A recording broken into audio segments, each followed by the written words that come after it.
Hi అండి, నమస్తే. Welcome back to sweety life style. ఈరోజు టేస్టీ రెసిపీ వచ్చేసి డిఫరెంట్ టేస్ట్తో దొండకాయ చిత్రాన్నం అండి. ఎప్పుడు చేసే చిత్రాన్నం కాకుండా ఇలా కొత్తగా ట్రై చేశారంటే ఈ చిత్రాన్నము టేస్ట్ చాలా చాలా బాగుంటుందండి. మీరు కూడా ఇలా ఒక్కసారి ట్రై చేసి చూడండి, టేస్ట్ చాలా బాగా వస్తుందండి. ఈ రైస్ని ఎలా తయారు చేసుకోవాలో చూసేద్దాము. దీనికోసం ముందుగా నేను 1/2 kg దాకా రైస్ తీసుకున్నానండి. రైస్ని ముందుగా ఈ విధంగా పొడి పొడిగా ఉడికించుకొని రెడీ చేసి ఉంచుకోవాలి. తర్వాత స్టవ్ వెలిగించి ప్యాన్ పెట్టుకోవాలి. ప్యాన్ వేడైన తర్వాత 1 టేబుల్ స్పూన్ మెంతులు యాడ్ చేసుకోవాలండి. మెంతులు దోరగా వేగిన తర్వాత 2 టేబుల్ స్పూన్ నువ్వులు యాడ్ చేసుకోవాలి. నువ్వులు లైట్గా వేగితే సరిపోతుందండి, లేదంటే చేదొచ్చేస్తుంది. ఇప్పుడు స్టవ్ ఆఫ్ చేసేసి మిక్సీ జార్లోకి యాడ్ చేసుకొని మెత్తగా పౌడర్ చేసుకోవాలి. ఇప్పుడు స్టవ్ వెలిగించి అదే ప్యాన్లో 3 టేబుల్ స్పూన్ ఆయిల్ యాడ్ చేసుకోవాలి. ఆయిల్ వేడైన తర్వాత ఇక్కడ దొండకాయలు నేను 1/2 కిలో తీసుకున్నానండి. శుభ్రంగా కడిగి ఈ విధంగా రౌండ్గా కట్ చేసుకున్న తర్వాత ఆయిల్లోకి యాడ్ చేసుకోవాలి. స్టవ్ని హై ఫ్లేమ్ మీద ఉంచుకొని కంటిన్యూస్గా మిక్స్ చేస్తూ ఇలా కలర్ చేంజ్ అయ్యేంత వరకు వేయించుకోవాలి. ఒక 5 మినిట్స్లోనే ఇవి మగ్గిపోతాయండి. తర్వాత కలర్ ఈ విధంగా చేంజ్ అయిన తర్వాత ఇలా ఫ్రై అయిన తర్వాత పక్కకు తీసేసుకోవాలి.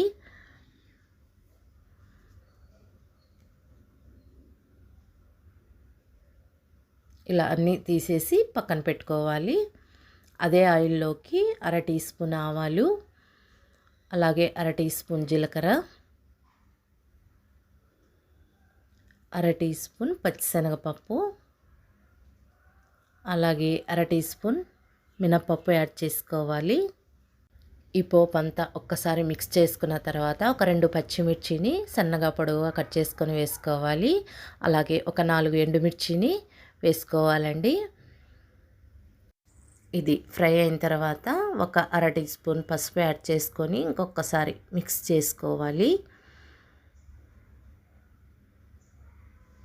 ఇప్పుడు కొద్దిగా కరివేపాకు యాడ్ చేసుకోవాలి. ఒక 2 రెమ్మలు యాడ్ చేసుకుంటే సరిపోతుందండి. ఇది ఒక్క నిమిషం ఫ్రై చేసుకున్న తర్వాత జీడిపప్పులు కొన్ని యాడ్ చేసుకోవాలి. మీరు ఈ జీడిపప్పుల ప్లేస్లో పల్లీలనైనా యాడ్ చేసుకోవచ్చండి. ఇదంతా బాగా ఫ్రై అయిన తర్వాత చివరిలో ఇంగువ యాడ్ చేసుకోవాలి. ఇప్పుడు ఈ పోపుని ఒక్కసారి మిక్స్ చేసుకొని మనం ఉడికించుకున్న రైస్లోకి యాడ్ చేసుకోవాలి. తర్వాత సరిపడా సాల్ట్ యాడ్ చేసుకోవాలండి. మీరు తీసుకున్న రైస్ని బట్టి సాల్ట్ యాడ్ చేసుకోండి. తర్వాత రైస్ని అంతా కలిసే విధంగా ఒక్కసారి మిక్స్ చేసుకోవాలి. ఇప్పుడు రైస్లోకి నిమ్మరసాన్ని యాడ్ చేసుకోవాలండి. ఇక్కడ నేను 2 నిమ్మకాయలు తీసుకున్నాను. మీరు తినే పులుపుని బట్టి నిమ్మరసాన్ని యాడ్ చేసుకోవాలి. నేను తీసుకున్న రైస్కి 2 నిమ్మకాయలు అయితే పులుపు కరెక్ట్గా సరిపోయిందండి. ఒకసారి మిక్స్ చేసుకున్న తర్వాత వేయించుకున్న దొండకాయ ముక్కల్ని యాడ్ చేసుకోవాలి. అలాగే మిక్సీ పట్టుకున్న మెంతి నువ్వుల పొడిని యాడ్ చేసుకోవాలి.